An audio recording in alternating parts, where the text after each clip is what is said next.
Well, good morning, everybody. Again, how you all doing? Well, got more stories to tell you today. These life stories. It's wonderful to hear people who have been to Zimbabwe remembering some of the stuff that I'm talking about here. It's just amazing. Dougie Colvin from Sligo, he came out to visit us, and the first day he was there, we're walking down the main street in Harare, and these three guys came marching towards us, and I saw these guys coming. I thought to myself, these guys don't look too healthy. And the next thing, all of them had their hands in Dougie's pockets and out of his pockets on the way up the road. They were thieves, they were pickpockets, and I'm shouting, Tootsie, Tootsie, thieves, thieves, and chasing after them. And they took to the heels. And the cops then stopped and said, what's going on? And we told them. But thankfully, they didn't steal anything from Dougie. But you know what God had said to me over in Hungary all those years, a number of years before, where He says, you're in a comfort zone, you can round and round in circles. From that day, I vowed that I would not be comfortable, that I would take risks in my life. Most of us never take a risk at all. I said, I'm going to take a risk with every facet and every asset of my life.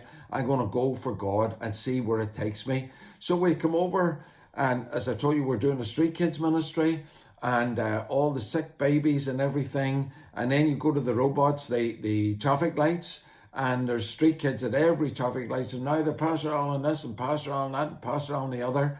And we had a couple of cameras stolen, and the street kids were going everywhere looking. We told them, trying to find these cameras that people had stolen from our car. And you know, Zimbabwe it's different from Ireland. If you go to visit somebody, you got to contact them and tell them you're going. Just don't drop in. Well, we've never found that anyway. Nobody ever dropped into us. And you know, Mission Field is a lonely place. We were working hard. We're trying to build a work. We were doing our best, but we had very few visitors, and we were quite lonely. Many's a day and week and month we were just on our own. Apart from the work we're doing outside, we come back to a big empty house, and not a lot to do there. And so those were lonely days. You know, people were saying, "Oh, missionary life's very exciting," and it is exciting. Um, but it's also lonely, and it's also there's opposition. I had a lot of opposition from pastors saying to me, "What are you doing here? Why have you come to Zimbabwe?" And then I'm saying, "Well, God has sent me here," and they're saying, "Well, we don't need you here." Pastors are saying that, and yet when we did our training courses, there was hundreds and hundreds and hundreds of people coming along, and enjoying what we were saying, and we were giving material away, and they were going and they were reaching children through that. Our trainings were going, and then a wonderful thing happened to us. We went into the hospital one day. We felt let's put ourselves a wee bit more risk, get out of the comfort zone again. We met a guy in our church who was a doctor, and I said to him, "What about getting into the hospital?" And he says, "Well, you can go in and have a look around, see what you think." And I went in, and it was a special little ward that they had, like for cancer children, children with cancer and children with burns. And they would come in, there was wee bikes there and little toys for them to play with and such like. And I thought maybe we could have a good news club here. And we're wandering around them. We found the AIDS ward. And remember, this is back pre 2000. So the AIDS, not a lot of people knew a lot of stuff. They said, you know, the rumors were if you use a cup or a knife and fork of someone at AIDS, you'll die if you use that. And all that sort of stuff was going on around. And this AIDS ward, a lot of children were born and their mothers died. There was a lot of AIDS orphans in these wards. And also, you know, people didn't have the money to pay for hospitals, so they would go along there and the child would be born and they'd go and leave the child there and nobody to take care of them, nobody to look after them. And so this is where Dorothy really came into her own. You know, I'm out running about preaching, teaching, training and everything. Dorothy's at home, very lonely many times. And we go in to this ward. She says, "Oh, let's go in here." So we went in there and we lifted these wee babies up, and 3-year-olds and 4-year-olds have been left there, no one to take care of them, and they're just in the hospital. Put them on our knees, put our arms around them. I think we needed the hugs more than they did, and just singing to these children. Dorothy, then we went in every Thursday, about 9:30 in the morning, stay for 6-7 hours. Dorothy bring diapers and bring soap and little clothes for the children. And we would just love these children. We just let the love of God flow out of us. We would pray for these children. And with getting nothing back whatsoever. I remember lifting the wee baby up one day and it dribbled right down into my mouth in the AIDS ward. And I thought, my goodness, could I get AIDS from this? And I spoke to a doctor friend of mine. Says, no, there's something, God has put something within our stomachs that neutralizes any of that fluid that goes in there. And I was praising the Lord for that there. But you didn't know what was going on around you. And then with the street kids, the getting the scabies in the arms, coming home at night, leaving them at 11 o'clock at night to go and sleep in a wee alley. I'm coming home, having a shower, lying in bed for hours upon hours, can't go to sleep, thinking about these children, thinking about the clinic the next day. And after about 2 years, the Lord spoke to me and said, go to sleep, Alan. I said, God, I can't go to sleep. These children, these people downtown. And God spoke very clearly to me. He says, Alan, they're not your people. They're not your children. They're mine. And I thought, wow, that's amazing.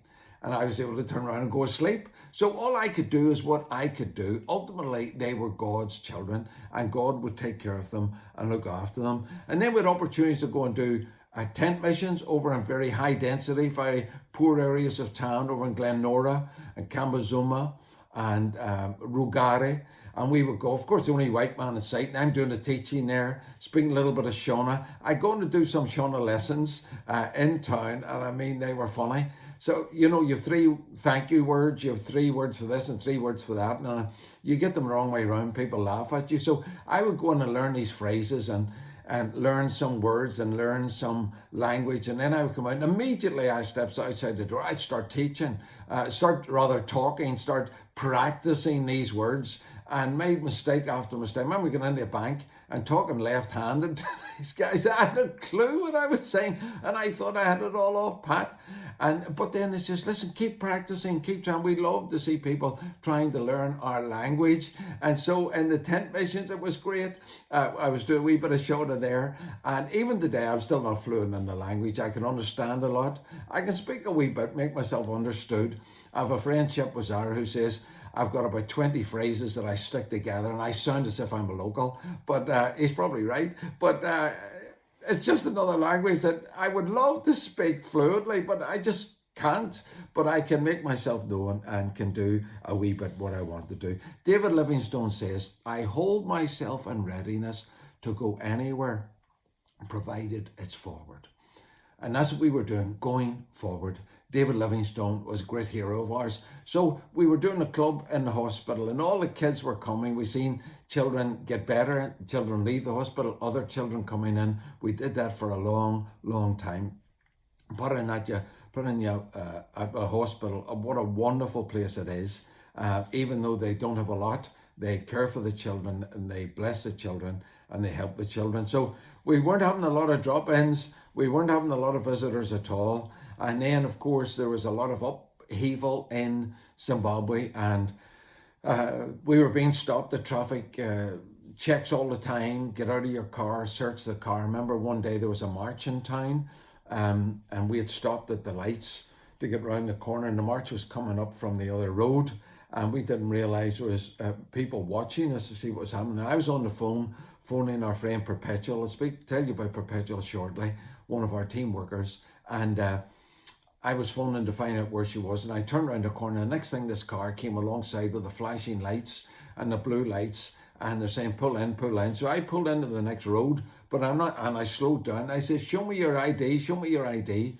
And these guys pulled out all the cop cards, you know, and I pulled over, and they said, who are you phoning? What are you doing? Show me your phone. And I thought we were part of this demonstration of phoning people. I says, no, this is the girl I'm phoning here. And we phoned her, and she came around the corner, and they says, okay, carry on. Those were the not everyday occurrences, but those were things that were happening. It was amazing. The love of God was pushing us out. The love of God was driving us. We were taking these risks. We were getting out of the comfort zone. We were doing the schools and the tent crusades and the trainings and the hospital, and then our home church there in Harare. They says, we need a children's pastor. Would you like to come along and do a children's pastor? And I went along one Sunday. There was about 150 children there, a great crowd of children and wonderful leaders there. And the other leaders who had been there for a number of years were moving into another job. And I looked at it, I said, aye, we could do this here, certainly. And Dorothy said, are you sure? I said, certainly we can do it. So we started training all the people there within our home church, and we implemented a Good News Club, which is basically singing and praising God, learning a memory verse, teaching the Word of God, having a quiz, doing the Bible Buster stuff. All the stuff that we did at camp was like a camp, mini camp every Sunday. And so the kids just lapped this up. They were sucking it in and enjoying it. And we took it over after about 2 weeks later. And within a month, our numbers had gone from 150 up to 300. And then after 6 months, it went up to about 500. And after a year, we had 800 children coming along to our children's meetings, to our Sunday school. It was unreal. Brett de Villiers was helping us there, Perpetual and her two sisters. There was these three sisters we met, and their names all began with P, and I could never remember them. So the oldest we called P1, the middle one was P2, the oldest is Perpetual, the middle one Patricia, P2. No, the older one was not Perpetual. There you are, forget it already. P3, she was Perpetual, that's right. Petronella was not P1 and P3, and P3 came to work with CEF. She just caught a vision of the whole thing. What a girl, what a talent, and what a blessing she was to us. So this schools ministry, open airs, all the stuff's going on, and now we're stretching ourselves in the Sunday school of our church, a children's church. It was fantastic.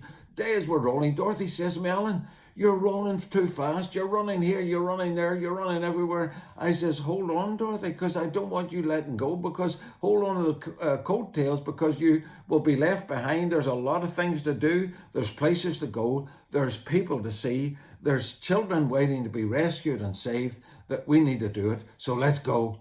And thank God she did. What would I do without Dorothy Graham? Tell you more about that wee lassie in the days that lie ahead. Look forward to seeing you tomorrow. God bless. Trust you enjoy. Bye.